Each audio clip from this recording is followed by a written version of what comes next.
Rais wa Zanzibar na mwenyekiti wa Baraza la Mapinduzi Dr. Hussein Ali Mwinyi amesema Serikali ya Mapinduzi ya Zanzibar itaweka kipaumbele katika uendeshaji wa uchumi, utoaji wa huduma katika taasisi za umma na ukusanyaji wa mapato kidigitali. Dr. Mwinyi ameyasema hayo wakati alipokutana na Waziri wa Mawasiliano na Teknolojia ya Habari wa Jamhuri ya Muungano wa Tanzania, Mheshimiwa Angela Kairuki, akiambatana na watendaji wakuu wa wizara hiyo waliofika Ikulu kwa ajili ya kuonana naye. Digitization ni infrastructure.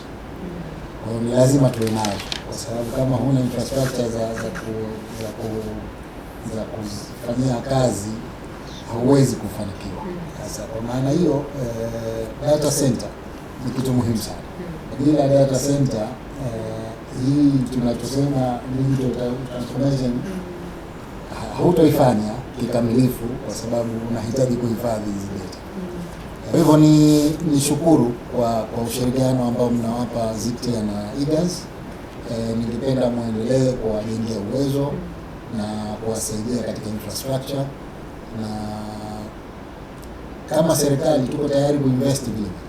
Sasa hivi uchumi wote ni digital, kwa maana ya ukusanyaji wa mapato mengi yanapotea kama mnafanya kwa njia ambazo sio za kidijitali, na vile vile utoaji wa huduma umerahisika sana kwa sababu watu wanatumia mitandao, mfumo. Kwa hiyo nadhani hili ni jambo ambalo lazima tuliwekee kipaumbele.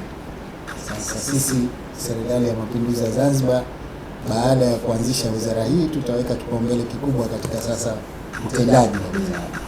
Na ukweli ni kwamba wenzetu Jamhuri ya Muungano mmepiga hatua. Kwa hiyo tungependa tuwasihi kwamba muendelee kuwasaidia upande wa kwetu. Najua huku kwetu sisi taasisi zetu kuu ni mbili tu, ZICTIA na e-government, ambayo inashughulika almost na kila kitu kinachohusu digital transformation. Sasa hawa wanahitaji kujengewa uwezo, lakini digitization ni infrastructure. Kwa hiyo ni lazima tuwe nayo, kwa sababu kama huna infrastructure za kufanyia kazi hauwezi kufanikiwa. Sasa kwa maana hiyo data center ni kitu muhimu sana.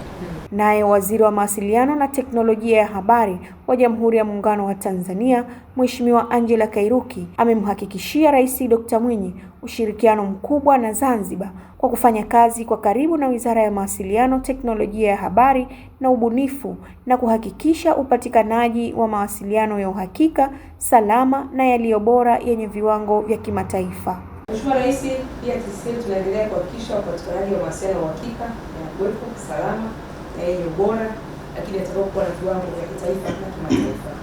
Mheshimiwa Rais, tunaendelea kusimamia matengenezo na uboreshaji wa mtandao ili kupunguza changamoto za kukatika kwa huduma, lakini pia kuongeza upatikanaji wa huduma kwa masaa 24. Mheshimiwa Rais, TTCL Zanzibar pia inaendelea kutoa huduma mbalimbali za mawasiliano na tehama kwa taasisi za SMZ kwa lengo la kuongeza ufanisi wa utendaji kazi, lakini pia kuboresha utoaji wa huduma kwa wananchi, ikiwemo kutoa huduma za kasi za internet kwa taasisi za serikali, taasisi binafsi, lakini vile kwa taasisi nyingine za kijamii.